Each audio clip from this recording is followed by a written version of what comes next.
Let's talk a little bit about the Wooster. Hello, I am Xarkun and this is World of Warships Legends. Today in this Capture the Base mode game on the map Fault Line, one of the worst played maps in this entire game, we're going to be in the legendary tier American light cruiser USS Wooster. And I think I've only really featured this ship like one time before in a video, way back when the Wooster, Conqueror, and what was the other one? Gearing were available as rental ships for whatever reason, and everybody was renting them out and taking them into the high seas and potatoing like madmen. I said the Wooster, I didn't really care for it, and I still don't really know if I do care for it, and I think a lot of that has to do with the way that the guns are set up, and I'll talk about that in a second. But first, I just want to point out that the Wooster, even if its turret setup is maybe not super ideal, it's still a massively potentially effective ship. Its DPM is outrageous. Of course, we're using Norm Scott as our commander, and we do have the Equilibrium of Power skill active, which means that our high explosive shells are able to penetrate 32 millimeters of armor, and on something like the Conqueror, which has like 32 millimeters of armor everywhere, well, those high explosive shells are going to do a ton of raw damage and also start fires in the process. You can see just 2 minutes into this game, we're already up to 50k damage. The potential for the DPM on the Wooster is outrageous. It's crazy. It is nuts. The problem with the Wooster is that in order to make use of all that potential DPM, you've got to get all of your guns on target, and in order to do that, you've got to present an angle sort of like the one I'm presenting now. You can see on the screen here how much broadside I'm giving to this Tirpitz as I'm doing this, and of course I'm not quite lining up my shots correctly. Some of them are falling in the water and not hitting the Tirpitz. There we get a fire, which is nice, but ultimately this is the reason that I think the Wooster is a little bit more difficult to play than something like the Cleveland. They both have the same amount of guns, right? They both have 12 152mm guns, but the Cleveland has those 12 guns placed in 4 triple turrets. The Wooster has its guns placed in 6 double turrets. And as a result, the efficiency of this turret setup, it just means you have to give more broadside in the Wooster to get all of your guns on target than you do in the Cleveland. And also it means that you can get more guns on target in the Cleveland when you're angled, or when you're pointing bow or stern in. Because of the triple turret setup on the Cleveland, if I was pointing the bow of the Cleveland at a ship, I could get 6 guns on target. If I'm pointing the bow of the Wooster at a target, I can only get 2 guns on target. So a bit of a difference there in firepower, and that ultimately is what I think makes the Wooster a little bit more of a struggle to play sometimes than the Cleveland. And also the bow plating on the Wooster, which is 32 millimeters, can't be overmatched by anything except the Yamato. I think this bow plating is completely useless. Like, entirely useless. Under no circumstances should you ever attempt to bow tank a battleship in this cruiser. That bow plating, while it is 32 millimeters and it will bounce battleship caliber shells from 16-inch guns or smaller, or actually from 18-inch guns or smaller. Technically, the Georgia has 18-inch guns, but you need 18.1-inch guns to overmatch 32 millimeters of armor. In any case, that 32 millimeter plating is really small, and you can see on the front of the ship, it sort of starts at the centralized point from the bow and then fans out more toward the flanks of the ship.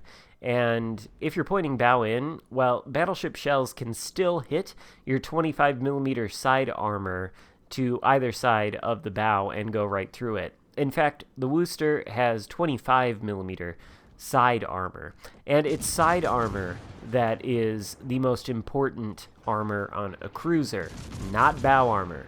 Bow tanking As I said in my video yesterday with the Yamato, is not the be-all end-all strategy. It is not synonymous with angling. If you want a more protected cruiser with better armor, then what you want is something like the Siegfried, which has 26mm bow, 25. The bow can be overmatched, but the sides are like 30, 40mm or something crazy, and those can bounce battleship caliber AP if they're angled. What you want is effective side armor.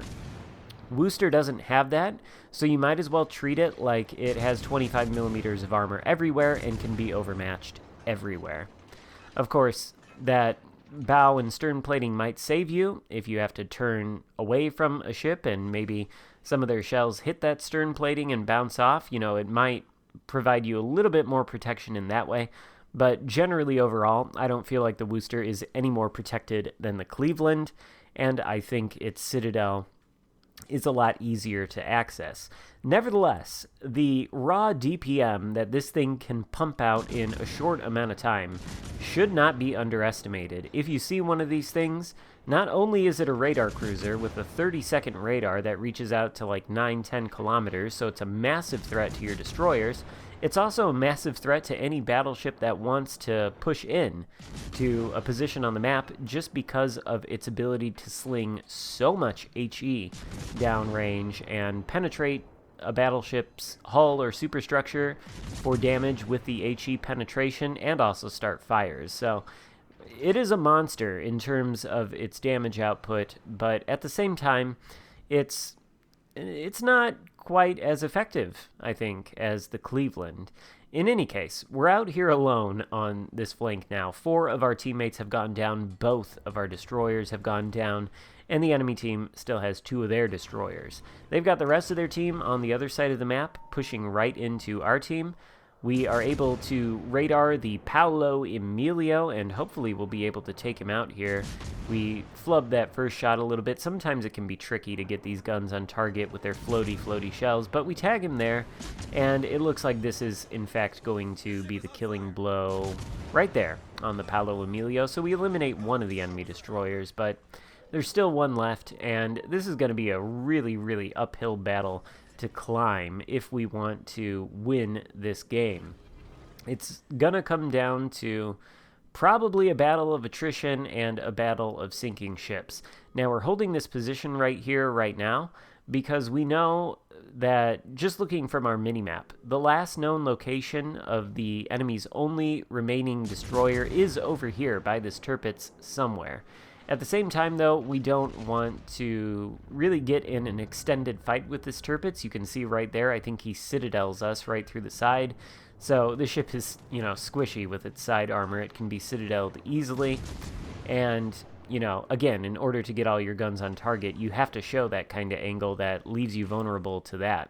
So we do need to be careful. We might have gotten the Tirpitz to turn and pursue us rather than go into the center of the map. If he goes into the center of the map, you can see the location of my teammates there.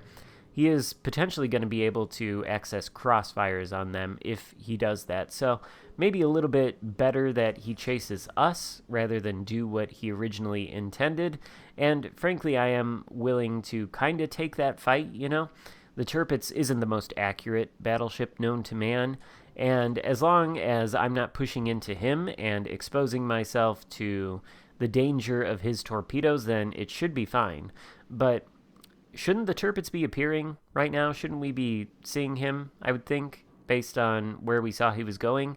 Or has he gone around the other way and gone into the center of the map? Yes, he has. He has changed his position up on us, and that was admittedly a little bit unexpected. Weren't really expecting him to do what he did, but you can see he's going to have access to the broadside of that Yamato there, and I think that is ultimately his primary target. Although pushing into that Yamato might be somewhat dangerous for him, just due to the Yamato's capacity to overmatch, but at the same time he's got the Yamato's broadside, so, you know, we'll start shooting at him, trying to juke his shells by messing with the rudder back and forth, trying to make sure that not all of them hit us, and we are mitigating the damage a little bit. We want to get behind this island and see if we drop spot. If we do, it means the Tirpitz is the only one spotting us, but if we don't, then we know that the enemy destroyer is somewhere around. And we do drop spot, so it's just the Tirpitz. We get a fire on him as he goes dark behind that island. We've got the friendly Yamato pushing into the center of the map. Again, we got that cluster of enemy ships over there by the islands that make up what some people call Torpedo Alley. And right now the game is 4 friendly ships versus 6 enemy ships, so still an uphill battle, particularly since one of them is a destroyer, and we can see the destroyer over there 18 kilometers away going right for the friendly Yamato. It's a Shimakaze, so likely that Yamato isn't making it out alive, but the Yamato does take down a cruiser, the Azuma, just as the Tirpitz comes around the corner there, and I believe the Shimakaze, oh no, it's actually the Azuma that finishes the Yamato off with fire. Tirpitz giving us flat broadside. The AP DPM on this thing, like the HE DPM, is also nuts, and if you get broadside battleships or broadside anything, you should definitely be shooting the AP in the Wooster and in American light cruisers generally. Cleveland, Helena, Dallas, Boise, all of them. Great AP against broadside battleships. Now once they turn in, of course, that AP becomes a lot less effective, and then you just simply switch back to the high explosive, aim for the superstructure, or even the bow plating of the Tirpitz, which is 32 millimeters, and you'll get those penetrations, hopefully start a fire. This Tirpitz is pursuing us, and again, we're just trying to mess with the rudder here. I think that's something you want to do in pretty much all ships, is mess with the rudder like this. You don't really want to sail in a straight line ever. Try to make yourself an unpredictable target. Apparently the Tirpitz thinks he can't penetrate our armor with armor piercing, so he switches to high explosive, which is just as well for me. We're able to take him out there. And now it is 3 friendly ships versus 4 enemy ones, so things are actually quite close. We've racked up 153,000 damage, and we can see the pocket of the map containing the last 2 enemy battleships and cruiser. So we're going to head that way and try to support our teammates, and also hopefully protect the base, should that Shimakaze try to push into it, which I suspect he probably is going to do based on his location on the minimap. He's right in the center.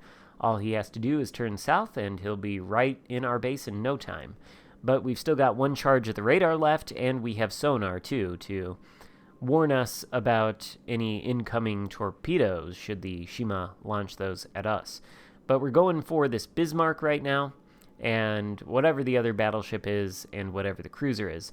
Bismarck isn't quite in our range, but he will be soon, and hopefully we will be able to utilize these islands over here to continue pumping out HE or potentially AP at these enemy battleships. So we get shots on the Bismarck. He's preoccupied right now with shooting at our teammates. He is turning a little bit. Somebody takes a look at us, you know, thinking they might want to aim at us, but then they look away, and that's just fine. We're trying to dial in these shots here on the Bismarck, who, even when ships maneuver like this, even slightly, at ranges like this with the American light cruisers, or the destroyers for that matter, with their floaty shells, it can be difficult to always consistently land hits on them. Now, you might say, oh, your aim just sucks, and whatever, fair enough, but it's not the easiest thing, alright? We get the high caliber medal there with that shot against the Bismarck, and the Bismarck is turning to look at us now. The Bismarck has been buffed. It's more accurate, and it has better penetration angles on its AP, so potentially that could hurt. Luckily, I think he sort of overshoots us there, aims a little bit too high, and only one of his shells hits our superstructure there and over-penetrates it. So looks like we are in the clear for the moment. Bismarck is no longer aiming at us, or maybe now he is actually, so we do want to start turning away. The skill on Scott, I can't remember what it's called, but the Cruiser Commander skill Ingenious also does this. Gives you the priority target skill from PC is what it's called, where it shows you how many ships are actively aiming at you with their main guns. Useful information to know when you need to angle and when you can open up your broadside a little bit more to get all your guns on target. In any case, the Bismarck going down puts us 3 versus 3, and we are actually ahead of the enemy team on points. There's less than a minute left to go in this game, So actually, we're going to be able to win this game as long as the Shima doesn't step foot on our base, like right now, and stop us from gaining points, but he's got no time left. So we're actually able to win this game at the very last minute, partially thanks to the Wooster's amazing ability to pump out a crap ton of damage, which is ultimately the role of the cruiser. We end with 2,300 base XP and 164,000 damage done.